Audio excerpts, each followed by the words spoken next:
Welcome to self-discoverywisdom.com, formerly known as Self-Discovery Media. On these podcasts, you're going to hear people who speak from the heart. They've taken the journey in life. Many things have happened to them, but they've changed it to happening for them. And in their strength, their courage, they've discovered their abilities and their wisdom, and they are now sharing it here with you. Do enjoy each show. We bring it to you with love and knowing that it's going to help you on your journey of life. Good morning, good afternoon, and good evening, everybody. Welcome back to another edition of our Global Veterans, right here on selfdiscoverywisdom.com. I'm your host, Sarah Troy. My guest today is Colonel William Dunn. We'll call him Bill today. That's his shortened version name. Well, we're going to be talking about the war out in the Middle East. We kind of knew it was coming, but it's most certainly here. So he said the Middle East is a powder keg ignited by Hamas terrorist bloody attack on Israel over a year ago. Now it appears to be exploding. Iran has launched over 180 missiles up to date, probably more from now, into Israel, pushing the entire Middle East closer to a regional-wide war. Meanwhile, a ground offensive into Lebanon is under the way. Israel forces are forcing up their stunning attacks on the Hezbollah, I'm probably pronouncing that wrong, terrorist pages, and walkie-talkies with deadly airstrikes on key and strongholds. Israel forces are effectively wiped out. Most of Hezbollah's key leadership and top leader of Hamas, Ismail Haniyeh, probably pronouncing that wrong, who was assassinated in Tehran in July. So Marine Corps William Dunn flew dozens of combat missions in the world, most dangerous hotspots, including the Middle East, during 3-decade military career. He speaks of the strategic resilience group that is personal in the war-torn region. He can offer our audience an easy understanding and insight and the analysis of what is going on. And, you know, all we really do see, Bill, is the eye for an eye and everybody becoming blind. You know, it's you hit me, I'm going to hit you, and then how many hits can we do on each other until there's nothing left? It's such a powder cake right now, isn't it? It truly is. And as we saw today, the Hezbollah just coronated, if you will, a brand new leader, and he immediately struck Israel today with, I believe, 175 rockets. So he came into power today. They called it the coronation is probably not the right word, but that's kind of equivalent. But he took his oath today, and then within an hour or so, he launched a strike back into Israel. And ideally, that individual will be killed very, very shortly. Israel probably knows who he is. They probably know where he is. And hopefully they will take him out, by the end of the weekend is what I'm hoping. You know, as a bystander and looking in, all I see is destruction. It's the innocents that get killed. You know, while people are trying to take out this leader and that leader, it's all the innocents that are left, in total disarray in many ways, the losing of their life, losing of limbs, losing of property, losing of way of life. All it does is increase trauma, trauma, trauma. And then people hold that trauma and they hold it in resentment and vengeance, and then later on come back out and do it all over again. Are we ever going to be able to see a full stop to this where people can come together and actually talk and try and find a common ground? No, it's not Is going to that because happen. of the temperament of the people involved? Is it just too many thousands of years of being at each other's throat? It is. And here's a great example. I spend a lot of time in the Middle East, a lot of time in Iraq during a couple combat tours. And during OIF-1, Operation Iraqi Freedom 1, one of our missions, I was a forward air controller during that. And one of our missions was to capture pieces of Baghdad, a couple of events, a couple of things in Baghdad. And while we were there, we found out that the Iraqis had filled a girls' elementary school with weapons. Yeah. So we had to go pull them out. And while we were in there, and elementary school in Iraq, you're still it's pretty close to ours. You're talking somewhere between the 5-year-olds to the 10-year-olds. And in one of the girls' classrooms was a mural on the wall in Arabic, and I had my translator translate it, and it said very clearly, it showed Israel on the mural, and it says, "You cannot go to heaven until Palestine is free." Yeah. So this was 2003. Iraq, middle school, Baghdad, and that's what they teach across the country. Mm-hmm. So every child is learning to hate Israel. Mm-hmm. Now you spread that out across the entire Middle East. I have Yeah. some what I consider very close friends in Kuwait. I trust them. Some of these individuals I trust with my life. I've spent time with them preparing for war. We obviously helped Kuwait, but my friends don't like Israel. Mm-hmm. Right now, we do not have those discussions. I mean, they know I support Israel emphatically, but when we are together, we just do not talk about that. We'll talk Mm-hmm. politics, but we will not talk Middle East challenges. The other problem that you have is you have a proxy war with Iran. Iran is doing, it's actually a smart thing that Iran is doing until they just got struck. But by our timidness in the United States against Iran, that is allowing them sort of a carte blanche to provide weapons and systems and money to the proxies, the Houthis, Hamas, and Hezbollah. In which sometimes we forget in the US and maybe in North America, to include us all, we sometimes forget that those same people that hate Israel actually hate us too. Mm-hmm. They killed many of my friends, many of our Marines and soldiers and sailors. I'm sure Canadians, I'm sure British, killed in Iraq, Afghanistan by weapons that were provided by Iran. And so a lot of protests going on in America. I'm sure you've seen some of that. And they're anti-Israel, which shocks me because they are fighting our common enemy. Uh, as a Marine in 1983, I was in the Marine Corps. That's how I'm kind of old, right? So I joined up in A 1983, true veteran. a true veteran. And the first thing that happened, I call it on my watch, but on my watch as a young Marine was the Beirut bombing. October Mm-hmm. 23rd, 1983, 241 Marine sailors and soldiers were killed by Hezbollah. Now, I didn't know a single one of those Marines. Mm-hmm. I never met them, but the sting that I felt as a brand new Marine was devastating. Yeah. We're still fighting. I Israel is still fighting. This is, now it's 41 years later, know. Mm-hmm. but we are still fighting in the Middle East. And it was way before I joined the Marine Corps, and it's way after I retired. So I do not think in any of our lifetime we will see it, any peace. I would pray that in my children or my grandchildren's lifetime they would see it, but I don't believe they will. It Well, just is that's the, not going to that's the happen. trouble when you're teaching children to hate, teaching children to fear, teaching children of the outer enemy, and not understanding the enemy lies within. If you're teaching that, it so becomes entrenched in their DNA that to try and reason, you can't reason with a mind that's been indoctrinated. It's been No, brainwashed. that's right. And, we see this across the board on many levels, throughout North America, even in politics. When people buy into the fear, buy into the hysteria, there is no rational or logic.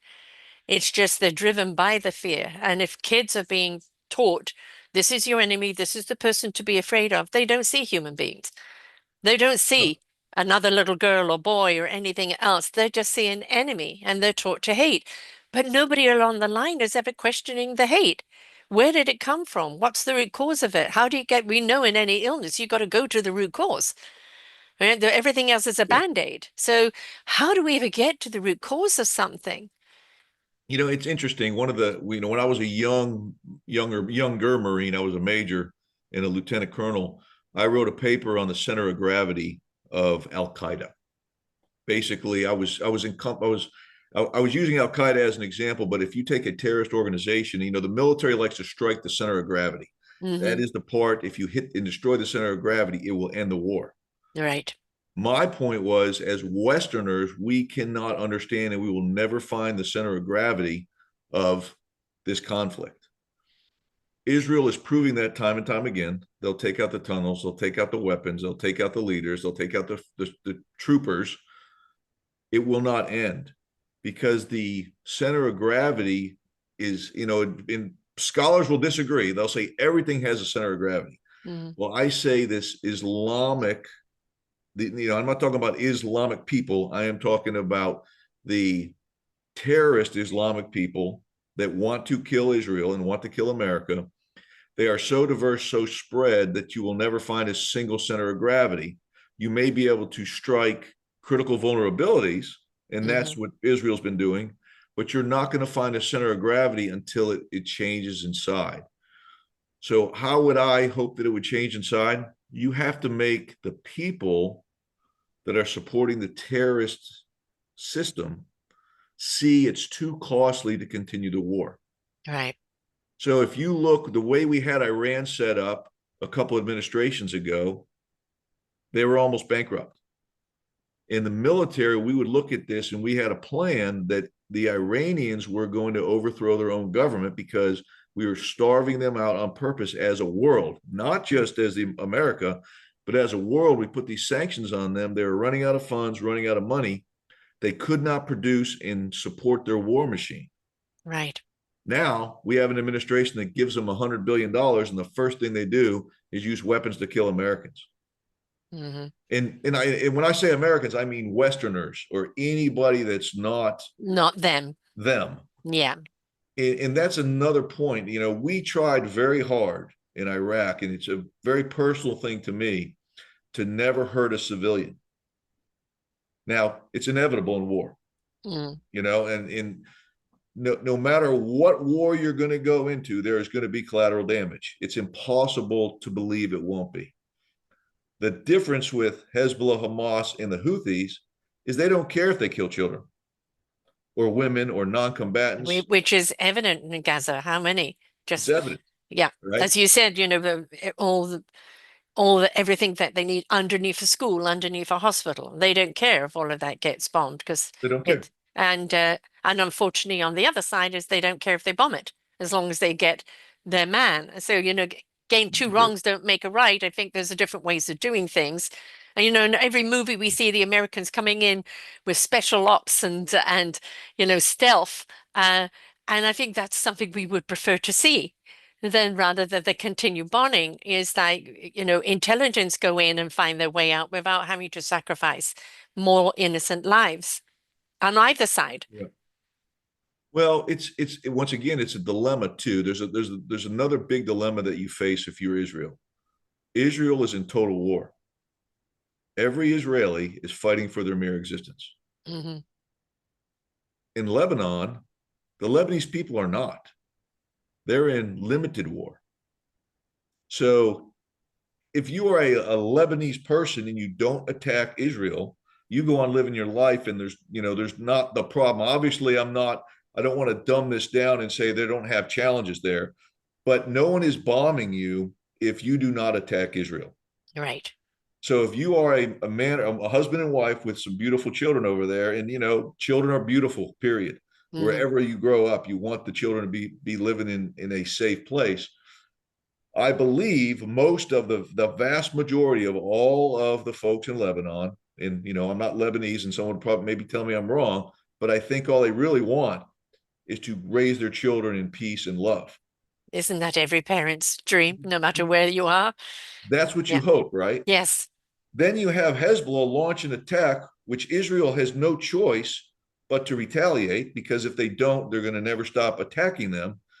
And so what happens is now your family is put at risk by Hezbollah, who you may or may not be supporting, right? A lot of folks support Hezbollah from that region. A lot of the people support Hamas, and a lot of the people support the Houthis. Mm-hmm. So if you're supporting them, then you're bringing it on yourself. But I'm sure there's a lot that don't support it and just want peace. Which we see in Gaza. I mean, it's in total ruins, total hunger, and you know, not even supplies being able to get in there, which is, you know, now become dire straits because so many lives are dying from disease and hunger. At what point do we look at the war? Do we look at the fighting and go, okay, the cost of this is so much with the innocents, and we're not even there to protect them or support them? Where is the humanity? I understand. Yeah. We need to take out the enemy. We need to stop the enemy because once they've got there, they want to go there. It's the same with Putin. You know, he's, right. He would like the whole of Europe. He would like, you know, America and has this puppet in there already. But the whole point is, when do we as humanity say, okay, enough is enough now? We've got to stop annihilating each other, and we've certainly got to let support and humanity for the people go in. I understand both sides of the equation, but at the same time, while people are going, yes, but this and yes, but that, bomb, bomb, kill, kill, there are children and people lying dead and no medical support, no food support, no nothing else. It's like, when does that rational thinking come and step in? Or is it wait until the last person's dead and go, okay, anybody left standing is the winner? Well, there's two answers to that question. The first answer is yes. You wait till there's no one left. Mm. And then the Which other is what answer, the way it's going right now. which is how it's going right now. And the Mm. other answer is no, you don't. The challenge becomes this. We as, the reality is my entire time in the Marine Corps, with a very minimal exception, we were at war Hmm. somewhere. Yeah. And when we weren't in conventional war, Mm. U.S. Special Forces and many other countries' special forces, all of our allies, were at war. Yeah. We were sending special people to go do dangerous things all over the world.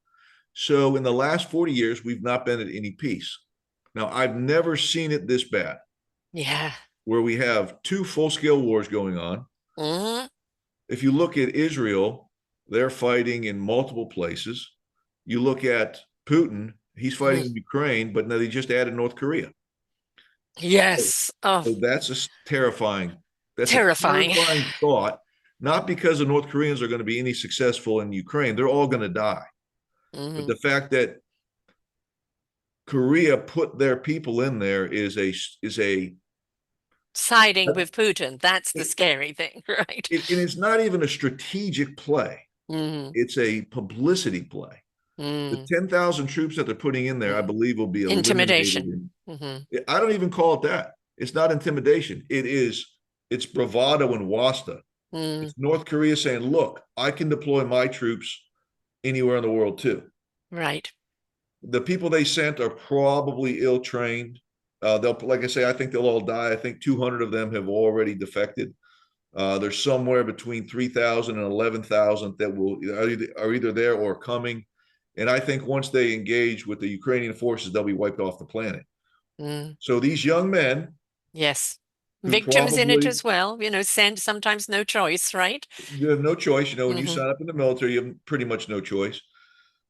But I believe in America, not always, because we've done some very stupid things, Hmm. but we cherish the lives of our military.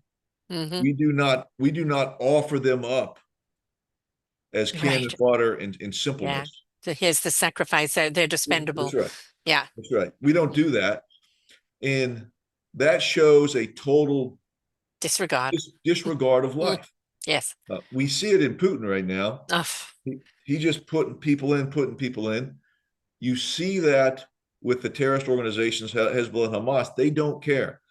If Hamas and Hezbollah show up in your neighborhood in Lebanon, or let's talk, just Lebanon and Hezbollah, they show up in your neighborhood's going away. yeah. So that is why the way to end this, I believe, is you have to make the cost too great for the Lebanese people, and they have to push out Hezbollah. Mm. Now, that's not going to happen in a year or 2 years, but it could happen in 10.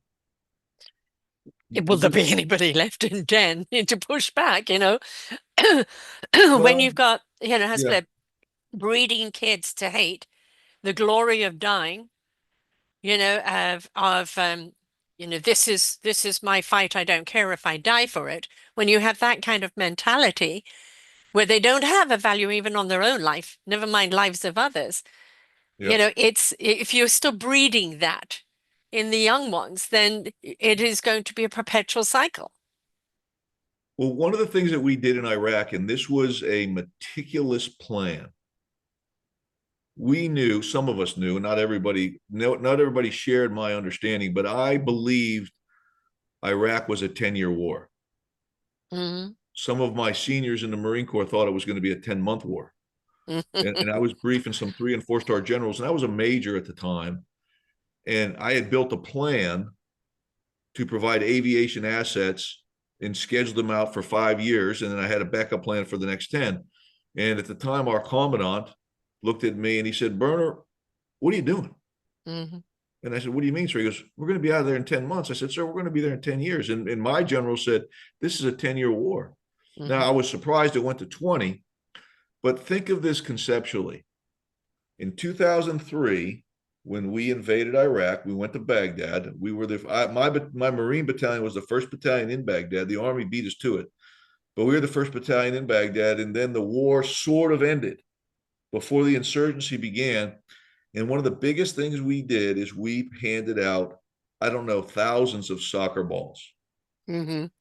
And we were handing those soccer balls out to 5-year-olds and 10-year-old boys and girls because we knew we were going to be fighting these children when they're Oh God. 15 and 20. Yes. Yes. And see, that's a concept that's hard for people to understand and Mm-hmm. conceptualize. I Mm-hmm. go to war. I don't want to hurt any children. We're very careful not to. But in the back of our minds, as I'm handing this young boy a soccer ball, and That I somebody know else is going to hand him a gun in a couple of someone's going to years. hand him a Mm. gun, and then he's going to shoot at me. Yeah. Now, the first time I was in Iraq was in 2003. I went back in 2005. I went back in 2007, and then I went back in 2014. So in 2014, most of the stuff had ended, but we were still tracking. Some of those 5-year-olds were Yeah. shooting at us. Yeah. And it's hard to conceptualize because, you Hezbollah thinks that way. And that's why Yes. if they kill a 5-year-old Israeli boy or girl, they don't care. No. And Israel has used, in my mind, and many people will disagree with me, they've used great restraint. Great restraint. And one of the things that I am disappointed in the US and in our president is that if I was the president of the United States and somebody had 4 American hostages for over a year, on the first day they took them, I would have got, and we know how to do this. I would Right. have had my military contact their people and say, if I don't have my hostages back by Friday unharmed, I am going to bomb you every single day until I get them back. And then if Mm-hmm. you kill them, I'm going to continue bombing.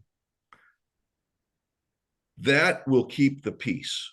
You have to have this, you've heard this phrase, I'm sure, peace through strength. Mm-hmm. It's a real thing. It's not a solution. But what it does is it terrifies the enemy to think if I do something to an American ship, they're going to blow me up. And that is what we have to get back to. The But do you think Western, that has actually worked though? Because it just seems to be they don't care about the hostages. They're just a tool. Um, a means to an aims for them, a get back. But it's like they really, I mean, as you said, they don't care about the life around them. It's a principle for them. So the cost of life is nothing as long as if they win their principle, whatever that is, and it's threaten them, we're going to bomb you every day. Well, that's been happening anyway, and it doesn't seem to have changed anything. well, if you pick out exquisite targets that cause them not to be able to accomplish their mission, that becomes a factor. Hmm. It's like when Israel just attacked Iran. A lot of people were professing that Israel should take out their oil, ruin their Hmm. economy. And I've done a couple of these interviews, and people, some of the interviewers were saying, don't you think they should blow up all their oil and take out their economy? And I said, no. What I would do is I would take out their war supporting infrastructure, make Hmm. them defenseless, which is what they did. Uh, I would like to say they watched one of my clips and did it, but I'm sure that wasn't it. But take out their defensive mechanisms, and now you have air supremacy over Iran, and now it's too costly for them to attack you. Mm. So So kind of phase hit him where it hurts, so to speak. hit them where it hurts, and then you hit them where you don't want to push the enemy into a no win or no, Right. no way. You want to give them a way out, Right. right? So if you if you allow prisoners to surrender, and once they surrender, they're treated well, and the rest of the enemy knows that, then they're willing to surrender. Right. But If, if you if push them into a corner, they're going to come out, on the attack because there's nowhere else to go. So That's right, Yeah, so There's kind of nowhere else to go. give them an option of kindness, Give them an option of because kindness. the other side of it is an annihilation. So, Well, that's right. And you cannot have war without friendly casualties. right. And it's one of the things, and I want your listeners to, I want them to, if you can kind of peer into my mind for a second. When I was a young Marine, I was very stressed out that I was going to miss combat, right? Because that's what we do. We get trained our whole Mhm. life. And when I went to Iraq the first time, and I talk about this in the book quite a bit, but when I went to Iraq the first time, I was not with a unit. I was originally in a school. They pulled a bunch of the forward air controllers out of the school and sent us to Iraq, and we joined units in Iraq. I was so stressed out that the war was going to start before I joined my unit and that I would miss the war. Hmm. Most of my peers that I talk about felt the same way. We just wanted to get with our unit. And once we got there, this sense of relief came over us. Now, that's crazy. Yeah, I was so stressed out that I was going to miss combat that when I got to the unit to go to combat, I was relieved. I felt great. Well, after been in combat many times, I don't want anyone to ever go back to combat, exactly. ever. Well, I mean, it is glorified in many ways, isn't it? Um, I've interviewed a lot of veterans, through the years, and it's like, be the heroes that work for your country, da da da da. But when it actually gets to the combat and they realize what it is, no soldier comes back the same. They can't. You can't go through what you go through without coming back different. And what I've always admired about our veterans, of those that have come back, whether they've been blown up, whether they were burn victims, whether they lost a limb, or whatever happened to them, is how they've then stood up for other veterans and families to give Yeah. them what they need because they understand, because they're not getting that support. Because unfortunately, not enough support for veterans when they come back. And so they've got, well, I know what I need. I know what my fellow, Yeah. soldier veteran needs. And so they've stepped up and created it for themselves, because that discipline of being a soldier, right? And it's being able to assess what is needed, what do I need to make it happen? The discipline to make it happen is in the very core of who they are. And then the compassion of what is needed helps them provide. But that kind of mentality is that I may not be at war anymore, but I've still got to maintain a peace.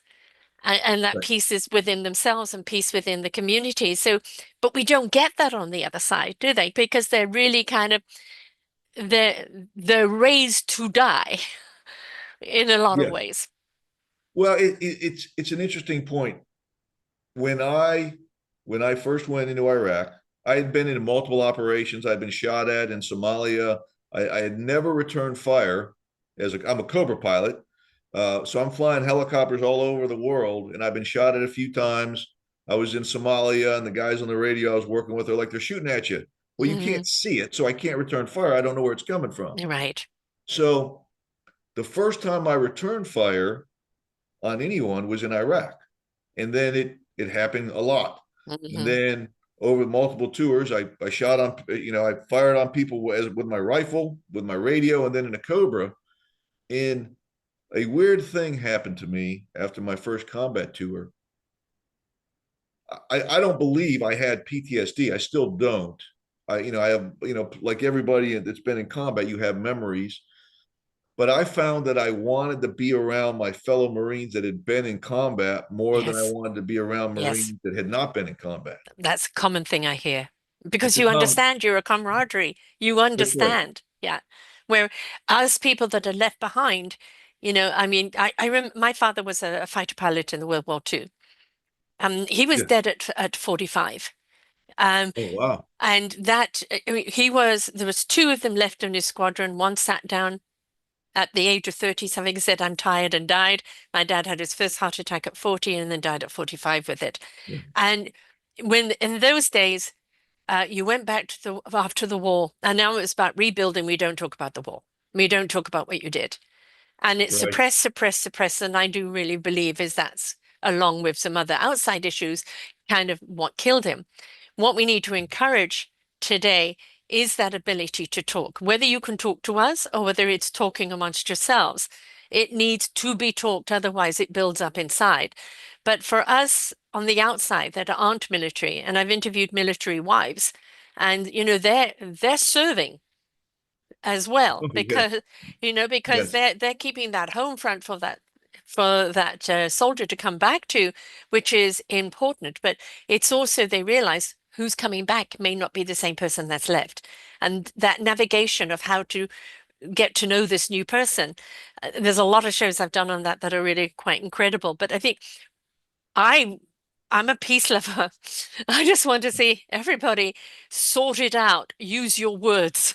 Don't use your violence. But I yeah, do understand that there's certain people, when you've been brought up in that negativity, in that fear, in that vengeance and retaliation, and you're not given the other side of the coin as a choice.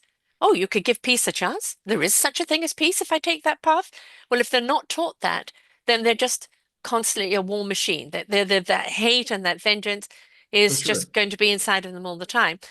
You look at a lot of younger people that are no longer in those countries, but of maybe the same nationality, and they go, no, we don't want this. We're sick and tired of history or eons and eons of war. We just want to look at each other as human beings and not as different. Who cares what your religion is? Who cares where you come from? How do we like each other? Where's our common denominator? And they're just tired of it. Is there any hope? As you said, you could be to another 100 years, but is there any hope that less and less people will want to be a part of that? That it will kind of dwindle out in numbers where there aren't so many people that will sign up, um or maybe even on the other side leave in some way. I don't know. I mean, yes, it's a long way off, but it's I feel that people, the younger people today, are just like, we're sick of this. We're sick of a perpetual war. Well, that I believe that is what happened with the Irish Republican Army in the UK and Britain. Hmm. Over time, everybody and here's the stupid thing about war, right? We talk about this all the time. If we weren't fighting and killing our fellow man, we probably would be drinking beer with them. Exactly. We'd be friends, right? Yes. I have trained with military members from multiple different parts of the world. And we used to be friends with Iran. Hmm. Obviously, we weren't friends with Germany, but we are now, Hmm. right? Hmm. And it's literally a light switch. Yeah. If a military member by oath, and this is the terrible thing to say, right? You could you could you could be friends with somebody. And I'm going to tell an interesting story. I wasn't in the Panama invasion, but one of my best friends was, and some of his buddies were down there, and they were working with the Panamanian military. Then we got orders to go invade them. Yes. And so one of my buddies had a friend who was an infantry guy, and he went up to his Panamanian friend and said, "Listen, I'm not kidding. You need to surrender." And he's like, "What are you talking about?" He goes, "If you do not surrender to me right now and surrender your company to me, I'm going to have to kill you with my company." Hmm. And he thought it was a joke. And then soon the Panamanian real guy, he realized it. So here's friends who then he had to attack him, and he did surrender. Hmm. But there were many instances down there that these friends of the Marines and buddies, and at some point they had probably trained, the senior guys had trained with some of their senior guys, and they're fighting each other. Yeah, I know. Russia, we don't, if we weren't enemies, we probably would be friends with some of the guys. Yeah. And now we have a potential where Ukraine and Russia, many of them are family. Yes. Yes. And what do you do, right? When they're Hmm. attacking you, and if Russia were to win, everybody in Ukraine will either be killed or subservient to them. Hmm. So they have got to fight until the last man or woman. Now, I don't think Russia will ever be successful because there's a 40 million person population.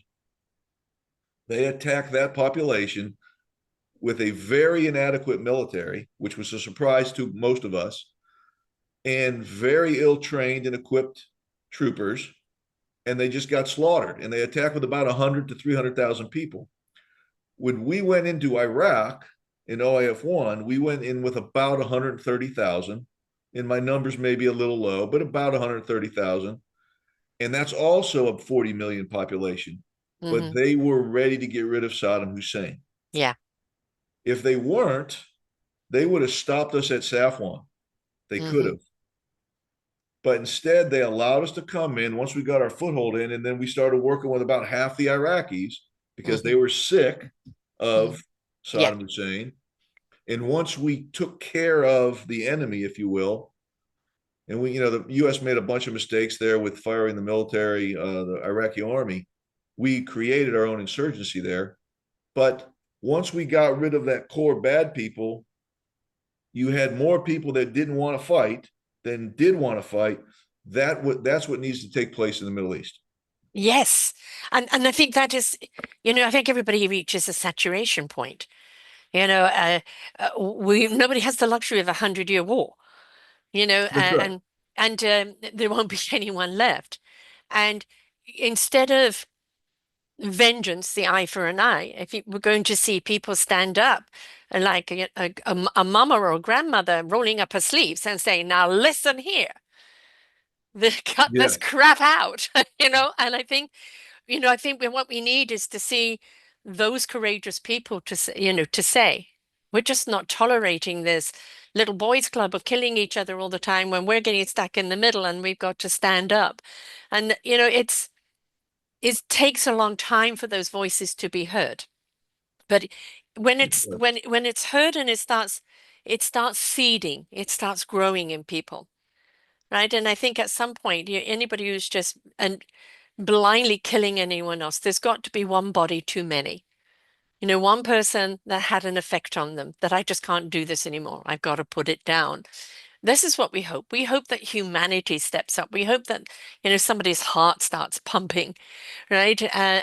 But I know that in this millennia, and I've got 3 millennials, and I've got 2 grandchildren. I don't want to see them be growing up. Yet there's still another war going on somewhere else in the world, that's right. and it's like we beg for peace to have a chance, and for it, and as we do with our children when they have a conflict, let's talk about it. What's the problem? What's the problem? Now, how are we going to find a solution?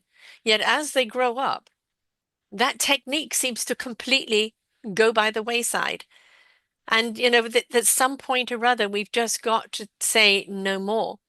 And that's where we need to go to who are the core people that are causing this and give them an option. Surrender, or yes, die because you are too disruptive for everyone else. I mean, I'm surprised Putin is still alive. I I am too. Um, he shouldn't be He shouldn't be. I mean, there's because there's an awful lot of dictators out there that shouldn't be in power. Really, what we're looking at is insecure, egomaniac, narcissistic people that are a detriment to everyone else because it's all about them and their power. And they have absolutely zero consciousness of who pays the price. well, They that's don't right. care. In this is this goes back. Let's go back to the Middle East, right? This is the problem with Iran getting a nuclear capability. Mm, I do not think they will use restraint. right. One nuclear weapon placed appropriately will destroy Israel forever, and they may Mm, not have the opportunity to retaliate. right. The reason why we have nuclear war at bay is because mutually assured destruction. I guess Yes. they don't quite use that term as much anymore, but the reality is, if you hold countries at risk. Hmm. Okay, so Russia holds us at risk, we hold them at risk. We can't do anything too out of the box for fear of a Yeah. retaliation or initial strike. Iran won't care.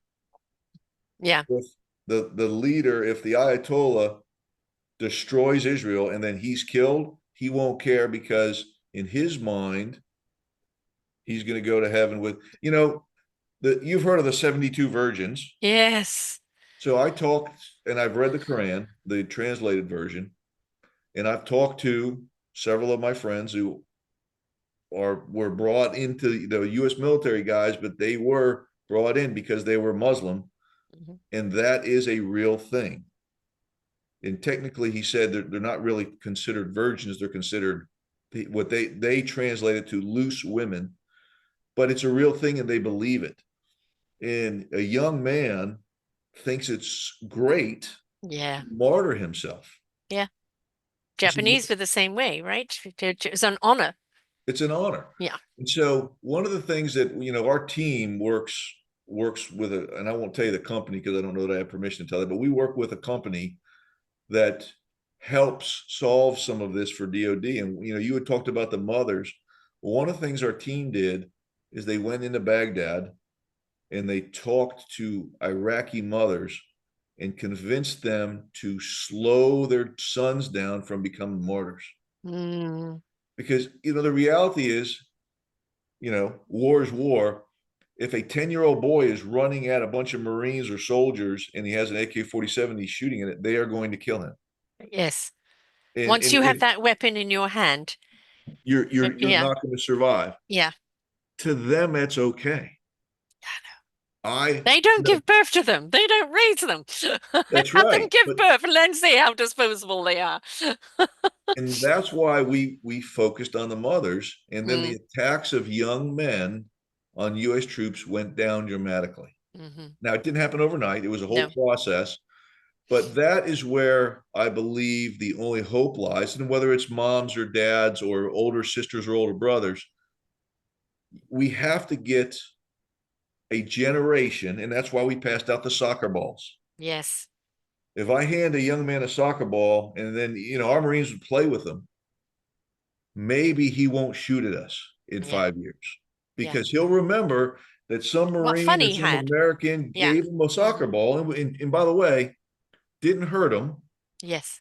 wasn't an Iraqi policeman slapping him around Hmm. or Saddam Hussein doing bad stuff, but we were nice to them. Maybe we can get that. Now, will that happen, like I say, in our lifetime in the Middle East? I don't think so.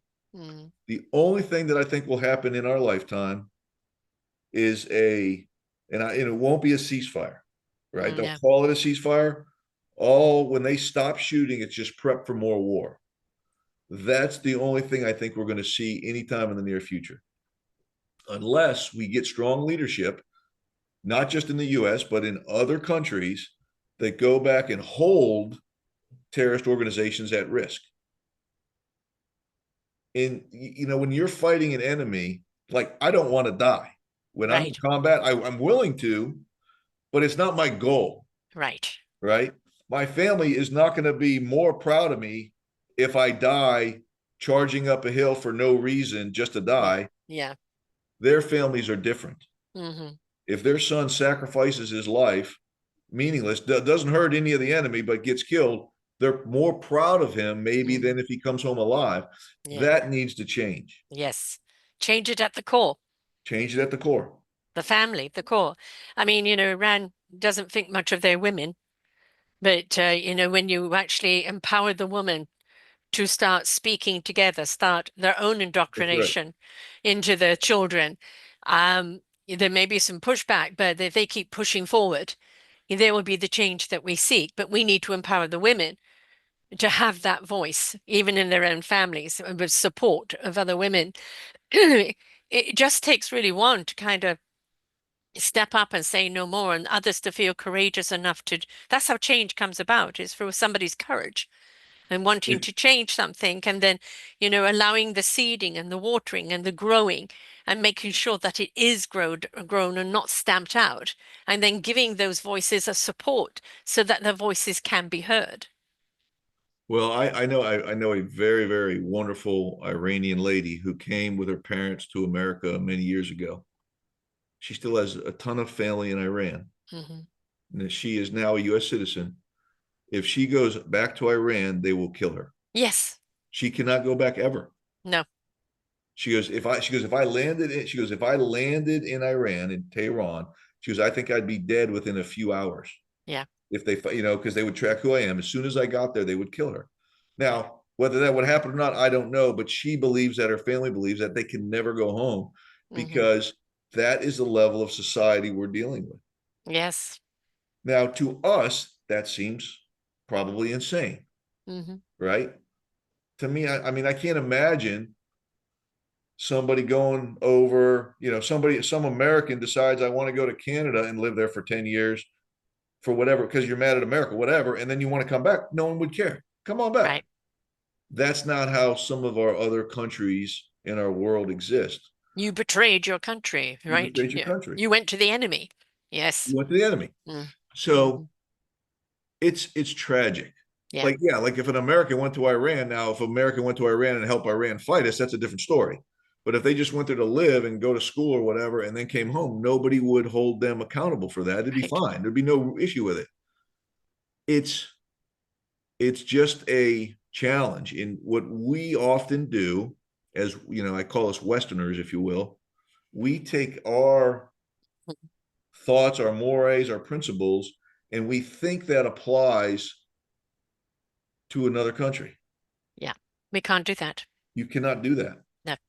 And that's why You're passing judgment on something you don't understand. that's right. And to us, I, I would not care if I had an Israeli sitting with me and a Palestinian sitting with me Yeah. together. I wouldn't care. It's about the person. It's about It's the about person. who they are from the inside. And you know why? When you really look at it and you look at the Quran, you look at the Bible, you look at everything else, take away all the bits that are kind of make people feel that blind without question, and look at the core denominator about that. It is about love, love of your That's fellow right. man, love of yourself. It is about do no harm, right? It's be supportive of your person, no judgment. And fundamentally, that's always there. But you get people that decide to reconduct it and That's right. manipulate it into a form of control. And how do you keep people in control? You keep them in control by making them fearful. Well, that's right. And I thought in my paper, the way I came to my hypothesis is that if you read the Quran, now remember, I'm still reading it, even though it's in English, I'm reading it Yes, with a Western view. right. You're not supposed to kill anybody. Exactly. You're supposed to Exactly. only you're only supposed to attack someone if they attack your mosque. Right. Well, what I believe the leaders did is they subvert the Quran, and Hmm. then there you are not allowed to question your imam or your leaders. Yeah. That's a crime. Hmm. So if your imam tells you you're reading this wrong, it doesn't say that exactly. What it means is anyone that's against Islam and everybody that's not an Hmm. Islam guy is against Islam, you must kill them. Yes. You do That's not how question. they It is. You don't must question it. obey. Hmm. And that is what I believe they did in Iraq, in other countries. And that is why some of these young men and women still hate Westerners. Hmm. They hate Israel, and they never will stop until you get a generational change or Hmm. until they're dead. And that's Unfortunately, terrible. I say this over and over and over again. Each and every one of us is accountable and responsible for our own actions.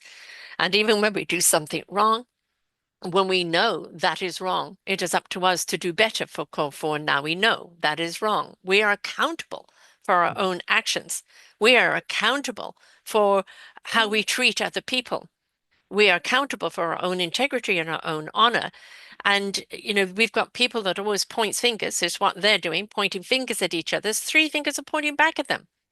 Where's your accountability, your responsibility? What's your action? If you don't like this, what are you doing to change your actions so that you can bring about change?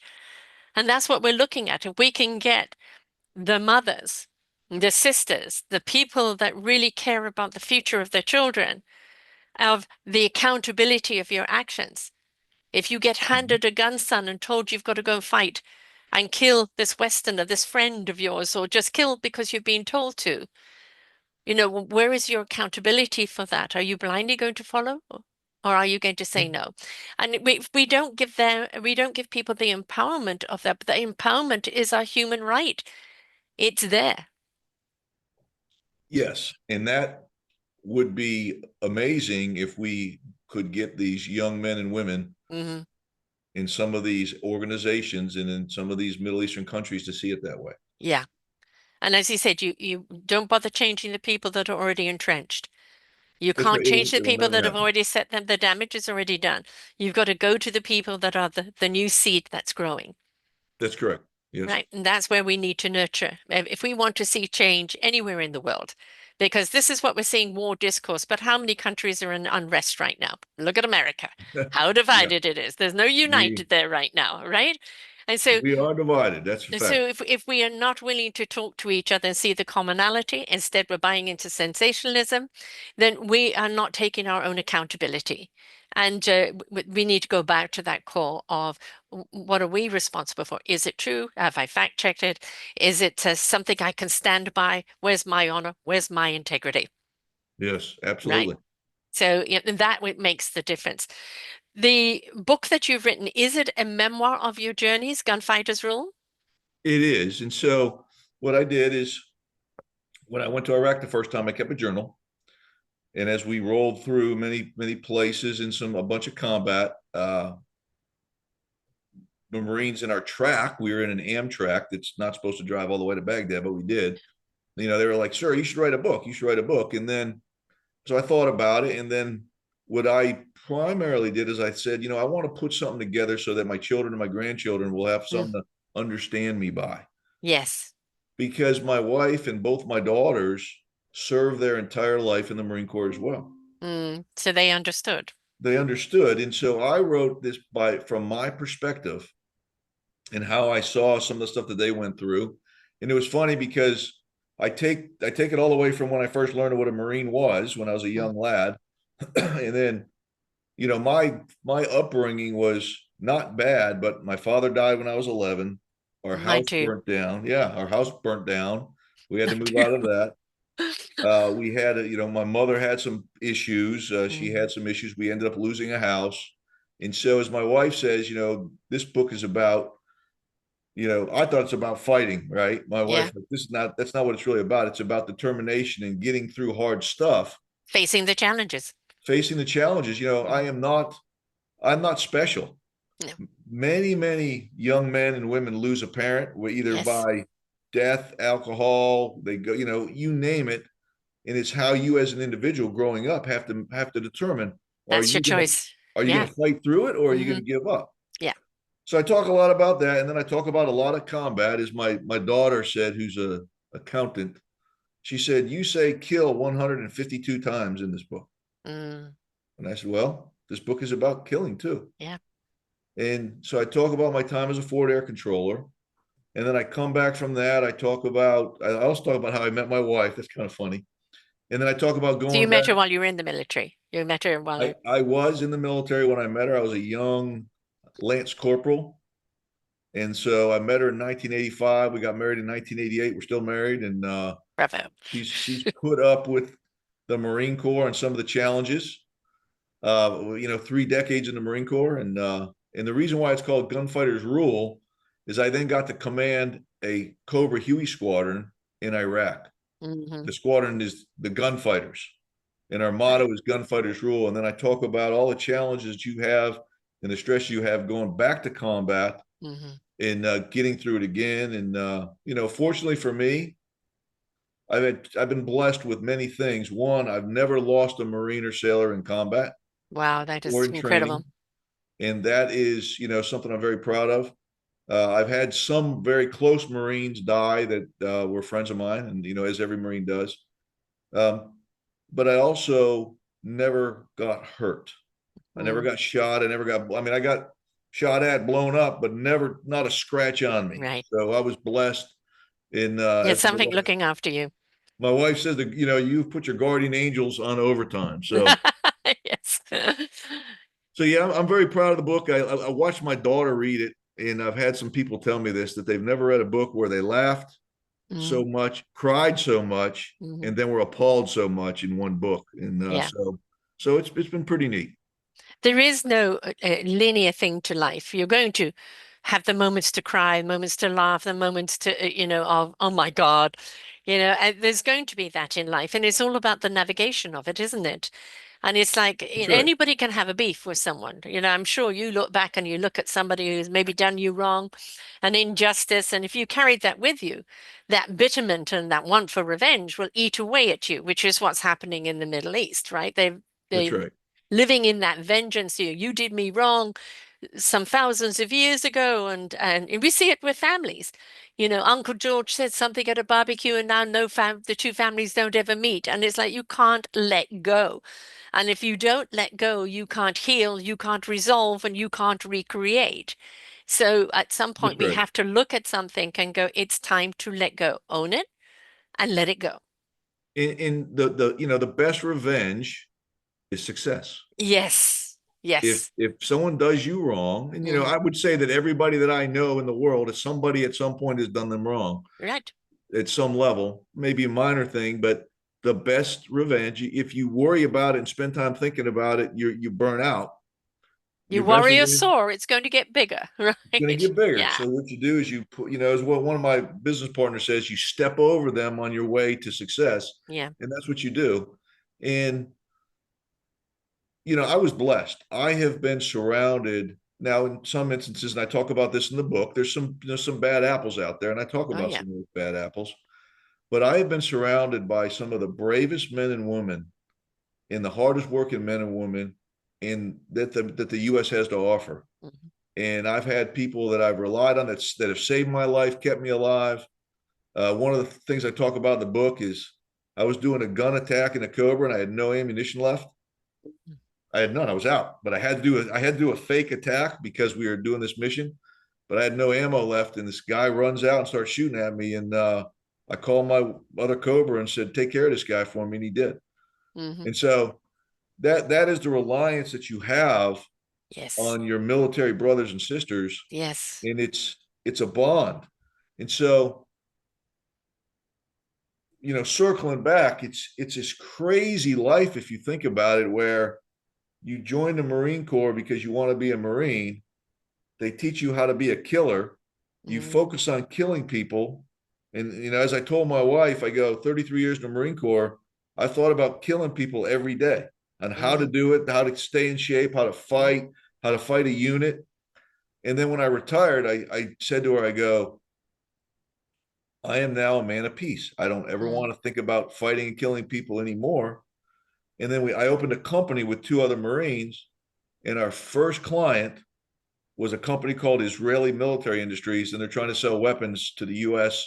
and buy weapons. And I'm like, well, I'm back in. Mm. I'm thinking about fighting every day. And now, I have people right now that are working for our company and that are in Iraq. And so they're doing some very specialized things, helping out DOD. But it's just unusual that we were going to be a training company, and now we're supporting a whole bunch of different things, and we have people that are in harm's way. So it happened by osmosis. Yeah, It just you it you just tried to happened. get out, but they pulled you back in. That's right. That's right. As the Godfather said, they pulled Yeah. me back in. And There's is so, it, there was an interesting gentleman I interviewed. I've interviewed him a couple of times. Scott Hansen, I think he said he wrote a book called Grimaldi, and it was what went on in Grimaldi. And he wrote this book in honor of his fellow veterans and the experience that he went through and the being pinned down and everything is split second, isn't it? There is no time for thought. It's reactionary, and you've got to be on the ball with it. And he said, I interviewed him when the first book came out, and then he came back to me afterwards. And he said, the thing that blew him away was how many people of parents who had lost their sons and daughters to combat, but how reading that book gave them a better insight on what they were yes. up against and gave them a sense of peace.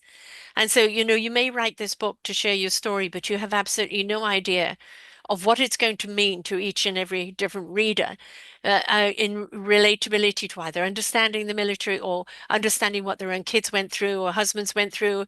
And, that's the thing is, like I put these podcasts out, once they're out there, how people receive them, what they get from them is out of my control. It's the Sure. same with the book, right? So, but it'd be interesting, as time goes by and people comment of what it means to them. And that's what a book is. I have another genre called an author's kiss. And I call it that because the kiss of a book, the storytelling, how it embraces you. And that's the thing. So many more people need to share their story and those diverse stories, because through these stories, we get a better insight and a better understanding. And through that better understanding, less judgment or expectation. So it's really important that those stories are shared. Well, it's interesting. The Marines that I have served in combat with that have read the book, which have been many, they all almost to a man have said that it very much brought back a bunch of stress and memories. Hmm. The civilians that have read the book will write, will be like, "Oh, this is the greatest book I've ever read. Oh my God, this is great." Because they're reading it and they're seeing it and hearing it through my eyes, but they didn't It's like live it. they're watching a movie and they're Right. not a part of it, where the other side, this is my movie, I was in it. But They at the were in same it. time, maybe it being brought up is like, I thought I had buried that. Maybe this is time for me to look at it. Why is it being brought up of me? And maybe I still need some healing to do.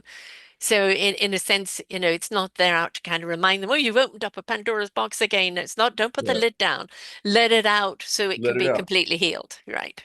Yeah, and one of my younger Marines that I've known him since he was an officer candidate in the Marine Corps. He was a forward air controller. He controlled me in Iraq on several missions. When he read the book, and then we went out to lunch a few weeks ago, and it was funny because he started telling me some of his stories, and they related. He wasn't particularly in the book, but he was in Ramadi when I was supporting him in Hmm. Ramadi, and when we were talking, I could just see this change in him because he was stressed out. Then we started talking about his combat experience. He goes, "I have not talked about my combat experiences with anyone since I got home." No. By the time we left lunch, I could see that it relieved his stress, and he Yes. then called me back and said, "This relieved my stress." Hmm. So that's the thing. If a veterans have to pick up this book, it doesn't have to be a U.S. veteran. Any veteran of any Yes. war, I believe it'll bring back some stress to them. But the key But is it needs to be it needs to released. come out. Yes. And one Yes. of the things that's very interesting about this book is, my wife's in the book. She's throughout the book because we were together Yes. the whole time. We did an editing review of this thing together because, I wrote this through my perspective, and a lot of things, that I remembered may have been wrong. And so she said, Hmm. "This is not what happened. I remember this." Well, it was so stressful for her to read my book and hear some things. And she had heard a lot of the stories, but she didn't hear them all. Right. It was very stressful for her. And it was funny because we were almost fighting as we edited this book because we had lived so many of these things together. And that's what I want to throw out for any spouses out there. Hmm. When a Marine, we have a saying in the Marine Corps: don't whistle while you pack, Hmm. because Marines want to deploy. Yes. You forget, you The don't forget sleep. that you have wife and kids back home, Yeah. but you forget the impact that a deployment, Hmm. especially to combat, will have on your wife and kids. Yes. I did not really consider that. I'm like, "I'm going to war." My wife's like, "You're not going to war. You're at school." I said, "No, I'm leaving. I am going into combat, and I'm leaving Friday." She's like, "No, you're not." And I'm like, "Look, this is all my gear. I'm packing." And she goes, "You're really going?" I said, "Yes." Well, my older daughter, 13, I think she was at the time. Let's see. Yeah, she was 13. She understood war. She understood it. She had been through many deployments. And to her, she believed her tough dad's coming back, no problem. Hmm. My younger daughter, that it was the one of the probably gut-wrenching, most excruciating things for her when I deployed. Yes. She did not think I was coming home. Right. And that was a lot of pain. Hmm. When she read the book, I watched her read it. She would be bawling, then she'd be laughing, and then she'd be in shock, and then she'd be bawling again. And I was literally like, and she'd look up and she'd be like, her expression would be like, and I was like, "Well, what part are you on?" Yeah. And I say, "Yeah, that's right." And then she'd be crying again. And so it's intense. It was a very personally intense thing for me. And I hope if people, I want people to read it because I've been getting some pretty solid and interesting feedback on it. But it's not a light reading, right? It is not. It is not a light reading, It's but a revealing, it's a revealing. And what I will tell you is almost to a person, they've said they couldn't stop reading it. right? They couldn't put it down because it gets very, very intense. And that's combat, right? But Combat can is you imagine if on the other side they told the stories, blog, writing a book, or whatever, that not only their families or their community or the other side read? right? And they see the impact of the war, the impact of having to kill, or the impact of defending. And if when you read those stories on both sides, it's like surely it would have an impact on them to say, why are we doing this? Yes, that would be amazing Hmm. if you could get two sides to read a war story Yeah. from the other's perspective and then realize, hmm, this is stupid. Yes. Yes. Killing it, a human being is a human being. Hmm. Whether they're an enemy soldier or not, they're human beings, and it is not a light thing. No. Now, And some it of shouldn't them, be. And it shouldn't be a light thing. now to some, it Yeah.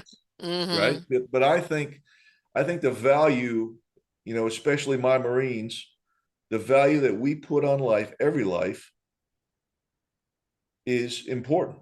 Yes. And I think you do not want to ever, I'm trying to be careful how I phrase this. I don't feel bad about the enemies that got in my sights, Hmm. okay, because they were trying to kill me, Yeah. okay? But I don't take any of that lightly. Hmm. I never had, I don't have joy about it. Right. It's like It's not a notch in your belt, so to speak. that's right. I'm a deer hunter. I love hunting deer. I love hunting and I hunt all kinds of animals. But even when I shoot a deer, I'm very happy, but I don't take it lightly. I'll watch a couple hunting shows and they'll shoot a deer and they'll do this crazy, hooping and yelling. Oh, I got No. a deer! I got a deer! This animal's just sacrificed, being sacrificed for you. Honor its Honor life, it. right? That's Yes. right. And I see that the honor of life, if you can get people across the world to see that, that would Hmm. change things. Now, Yes. maybe that's naive to believe that. No, I think that's the common denominator where we're meant to be. It's getting people to understand that that's really where the core value is. That's where the core currency is. Yes. In the love of each other. It doesn't mean you have to agree or be best buddies, but it's even loving the difference of it. When you go to a buffet and a smoker's board, you don't eat everything, right? You eat No, what you preference. But that's that right. doesn't mean the other dishes are bad. It's just it's not your preference. And if we could start looking at each other not by differences, but by similarities. Yeah. Well, that would be wonderful. I'm an idealistic person. I Well, I believe can in that, and see I that, believe it's up to each and every one of us to step forth and be this love and the peace we seek, because I think that leads us down a different road in our choices. But I still think it comes back to us as individuals. What's our part in it? What are we going to do? Where's our integrity? Where's our honor? Where's our responsibility? And yeah. if I could not take up arms against someone else because I would be wanting to sit down and try and change their mind, because as one of those people, I could never do it. But I do understand that we get to that point in life where human nature is at that point, and that's the only option there is. But wouldn't it be nice if we could emphasize the other options so we don't have to Sure. be at this option? Well, if always war needs to be the last resort. It should be. It should be the Absolutely. last resort. Yes. And when I was a young boy, it's funny because when I was best friends with my next door neighbor, I was little, and for whatever reason, my buddy punched me in the nose one day. For I don't know, and he was a year younger than me, and I was probably, I think I was 7 or 8, and I cried. Hmm. I come in and my It's mom and actually dad. quite painful. It was quite. I'm bloody Yes. nose. My mom and dad look at me, and my dad was still alive at the time. He says, "What happened?" I said, "Well, Mike punched me in the nose." They're like, "Why?" I said, "I have no idea." They didn't say anything. The next day, he came over to apologize. Hmm. He punched me in the nose again. Swear to God, gave me another bloody nose, and I cried again. And my parents said to me, "If you ever get hit again and come cry to us, we're going to hit you with the belt." Back when I was little, I don't know if you did, but in America, we used to get hit with a belt a lot. Yeah, no, no belting with us. Oh yeah, I we was used to brought up get in belted. It England. was it was a routine thing. So my parents had this phrase. They said, "You better never start a fight, Hmm. ever. But if you ever get into a fight, you better finish it and do not come home crying ever Right. again." It was the last time I ever did that. Now, my friend Mike and I became best friends. We were always best friends, even through that. We used to fight almost every single day for whatever reason, Hmm. but we were best friends because that's what we did. I don't know why we fought. I just talked to him the other day. I haven't seen him in a few years, but I just literally talked to him. We used to fight every day. We were best friends, but I never went back and cried about it. Hmm. And to me, the lesson is you do not start a fight, Right. But you can finish it. but you finish it. And that is where, circling us back to Israel, Israel did not start this latest fight. Hmm. Yeah. They did not start it. They were having a wonderful day. People were at Yeah. a concert, and then out of the ground comes terrorists, and they killed. I think there's still allegedly 50 to 100 hostages, either still not accounted for. I don't know how many of Right. those are alive. I think they're estimating that 50 of those might still be alive. That concept blows my mind. Why would you Yeah. take another They human didn't being, hit the military. They didn't go after that. They went after civilians. civilians? Really is. And that's the thing is if you're going to start a fight, you've got to be prepared to finish it. And for them, it's we're going to finish it. We don't care. Um, I do believe at some point that there has to be, look, humanitarian aid has to get into Gaza. Absolutely. But I as you hope said, it take does. out Iran's weaponry, That's right? right. Take out the weaponry and now you've chopped the hand off. They've got nothing to shoot with. Right. So then it's different and that becomes different on all of the scale. But I mean, two wrongs don't make a right, but at some point there has to be a right. You know, Well, that's and right. They so don't, but ideally, you if I'm Israel, I want to live in peace. mhm. And I think they've done a great job at destroying most of the enemy, most of their systems, and most of their leaders. Now the challenge is what happens next.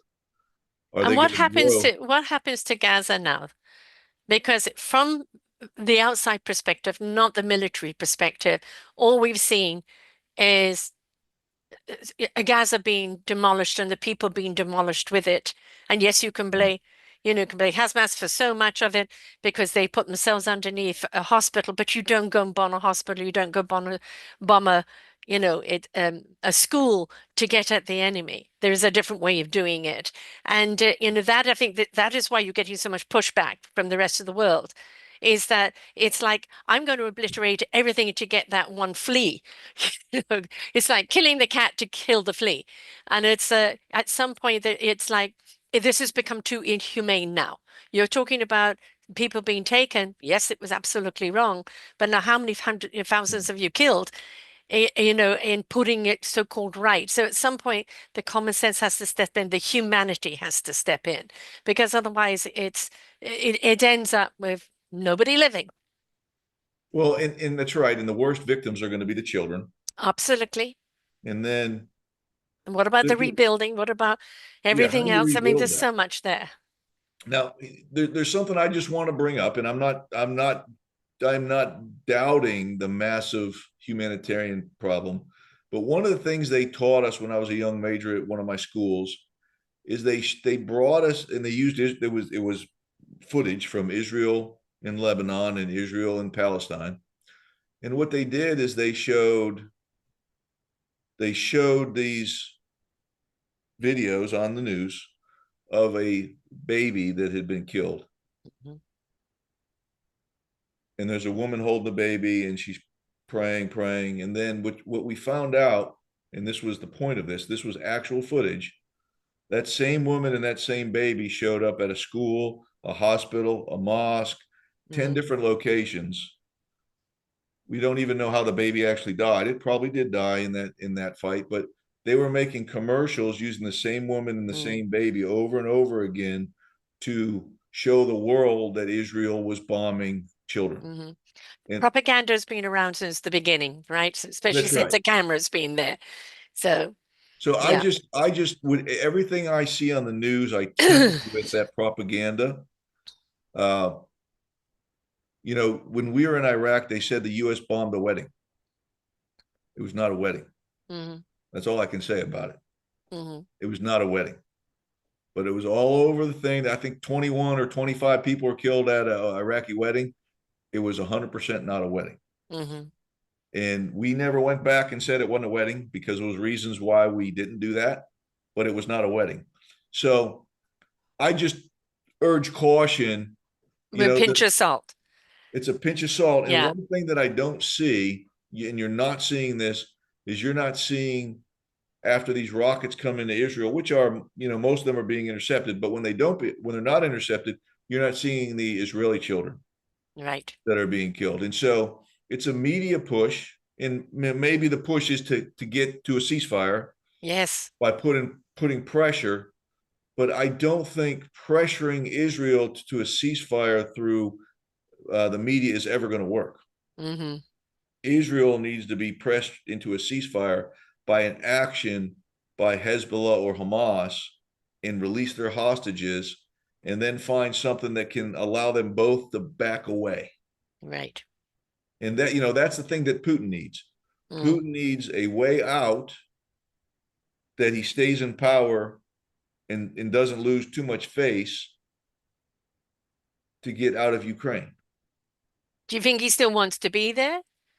Because, now it suggests he's got eyes on Poland and other places. So, I mean, I want all the world, and, Yeah. do you think that he is, quote, losing and again, just doesn't want to lose that face, or because to him, power is everything. Yes, I think he's losing. I think he knows he's losing. I don't think he'll cross the nuclear threshold Mm, because if he nukes Ukraine, well, then what's the point? right. Because then he can't use it in his Yeah, lifetime. exactly. Yeah. So I don't think that's going to happen unless there's a massive escalation. If Putin believes he's going to lose power, then I believe he might because Yes. he Because he's doesn't, got nothing to lose at that if point. he's going to die, he doesn't care if he kills Who everybody takes else. with him? Yeah, Right. I'm going to leave my mark. Right. I'm going to leave my Um, mark. yeah. I mean, when you look at Putin, I mean, his love of poison and everything else, you go back to Stalin, he had an absolute worship of Stalin. And, it's like we've got to be careful with our youth because, what we're seeing, it's a little off topic, but what we're seeing with our youth. And I put out a book this year, an anthology called Our Forgotten Children. And it is, speaking to how we're letting our children down, the way we're bringing them up.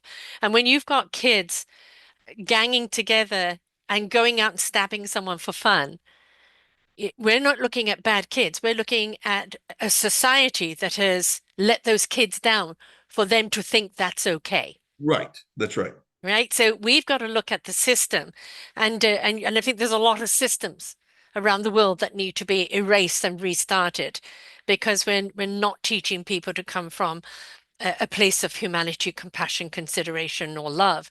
We're teaching people to be about it's all about me and nothing is enough. And I've Well, got to search things in order to get a feel to feel anything because I don't know how to feel love or compassion. Well, it's like right now, one of the things we're seeing out in California is these kids are walking into a store and robbing the whole store Yes, because there's no ramification, right, no threat that if I get caught, laws were developed to prevent people from doing things that is wrong to right. society. Period. And that's why we have them. The reason why you don't in America, the reason why you don't go 20 miles over the speed limit is because it's reckless driving, and you get a Hmm. big $300 or $400 ticket, and you can lose your driver's license. So you Yeah. don't speed that fast in most cases. Now, some people Mm-hmm. do, and they pay the price, but the threat of that is so high, Mm-hmm. you don't do it. If you don't have a threat, then you're going to do whatever you want. Right. And So if kids are brought up without a conscience, they're that's brought right. up solely feeling about themselves. The exterior living, I call it the societal living. You've got to have this to be popular. You've got to have those likes. You've got to wear this. You've got to be doing that. It's all external, and we're not teaching them how to be internal. And Right. and they're so disconnected from themselves that they keep looking for more and more, either it's drugs or it's violence or it's sex or it's theft. It's something that gives them a sense of thrill for them to feel alive. Well, we should be teaching them how to feel alive through contribution, through gratitude, through so much, by being connected from the inside of what really, how lucky they really are, right? Yeah, absolutely.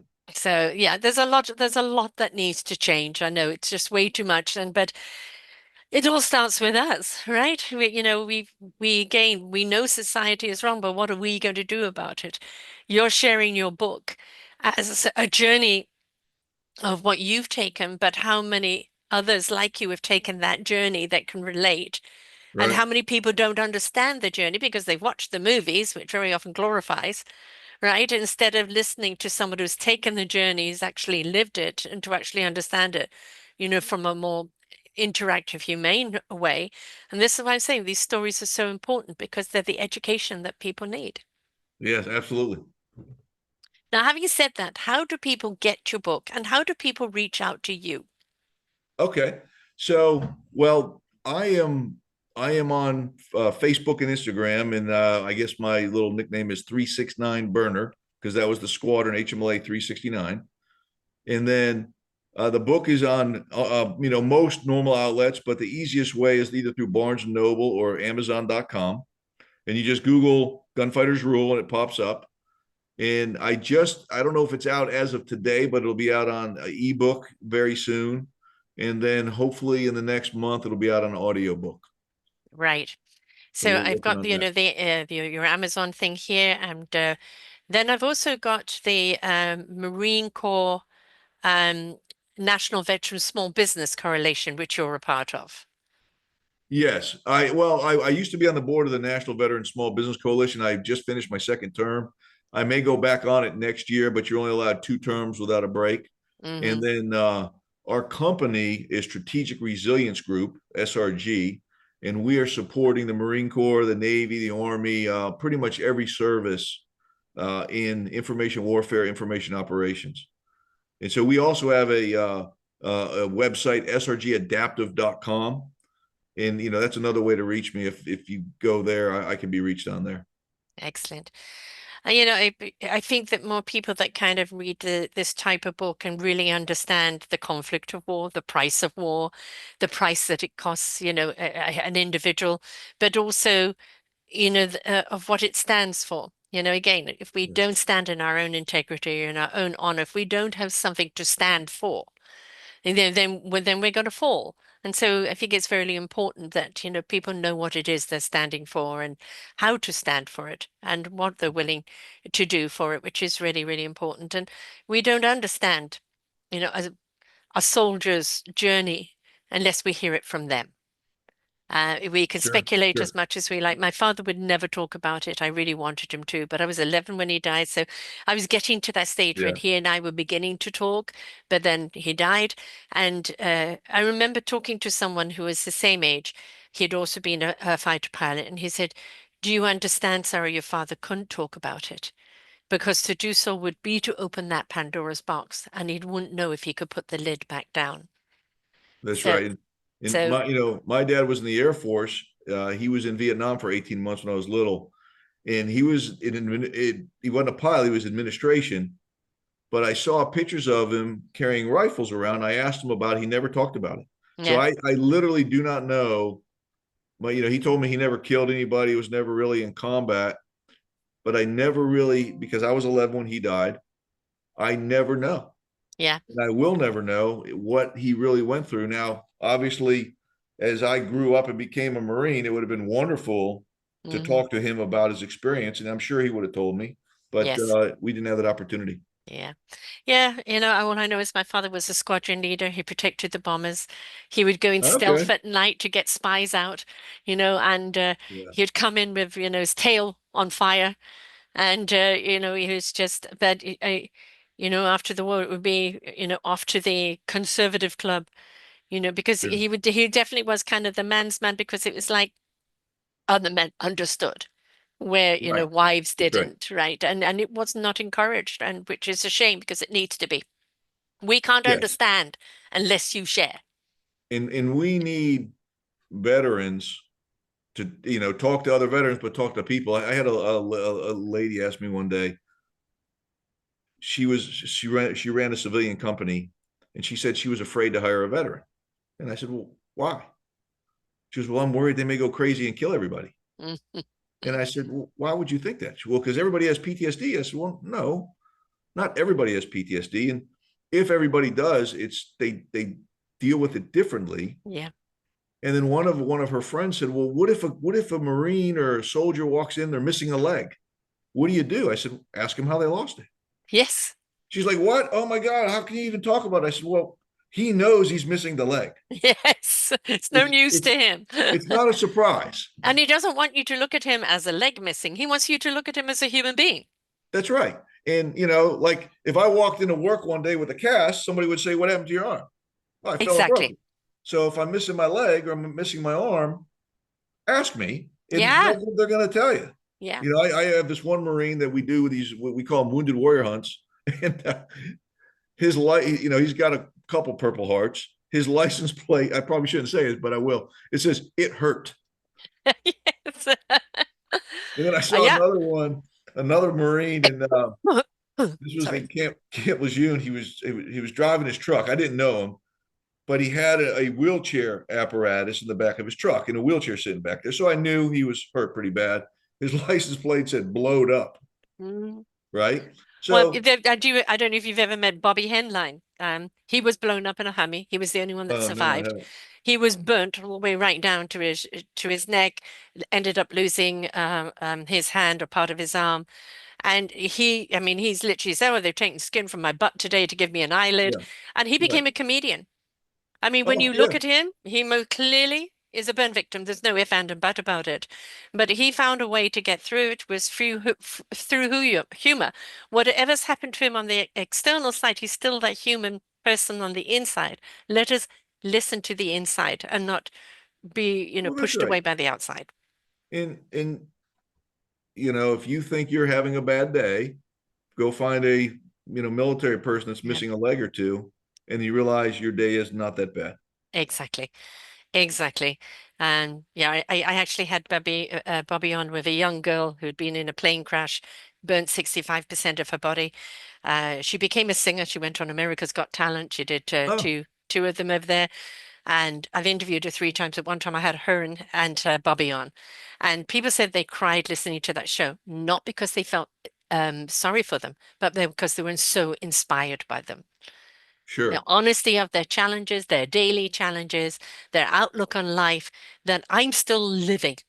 I may have challenges in the way I live, but I am still living and I'm here for a reason. And that very often is something that people need to be reminded of. We're here for a reason. That's right. I met a Marine one day when I was a lieutenant colonel, and it was Christmas time. I was up at the Pentagon, and what we did is we just went to the Pentagon to see some of our wounded brothers, Yeah, and I was shocked at the damage some of these men had gone through. yeah. These were all Marines, and my daughters made brownies and Mm-hmm. cake and stuff. And so I walked in, and the first guy I saw was missing both of his legs. Mm-hmm. And like I say, I was blessed. I did not get a scratch on me. And so I'm feeling a little guilty when I'm talking to this young man. And he looks up to me and he says, hey, sir, don't feel bad for me. I said, well, okay, devil dog, you're missing both your legs. He goes, no, I got two new legs. They're just tweaking them right now. He goes, I can actually run. I'm like, you can freaking run? He's like, Mm-hmm. yes, sir. He goes, I think I'm going to do the PFT.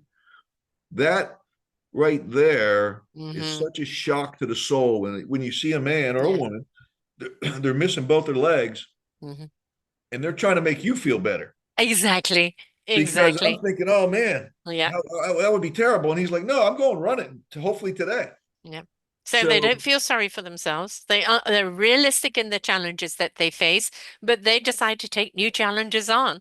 I'm still that's right. alive. I'm here for a reason, right? Exactly. That's the important thing. Thank you Yeah. so much for sharing here today. Folks, don't forget the book, which is Gunfighters Rule, and you can find it on Amazon, Barnes and Nobles, William Burner Dunn. I always talk about books for Christmas, and you may know a veteran, you may know somebody that that is maybe anti-veteran, right? And this is a good Yeah. book for them to kind of read and get some realism into them where they will cry, they will laugh, they will, feel all sorts of things. And sometimes we need to be reminded of all that emotion and understand it, right? Because complacency is not a good place to be. And so we really need to kind of step up and take ownership, but at the same time, very much about educating ourselves. And when somebody shares their life in a book, that inspiration begets invitation, Yeah.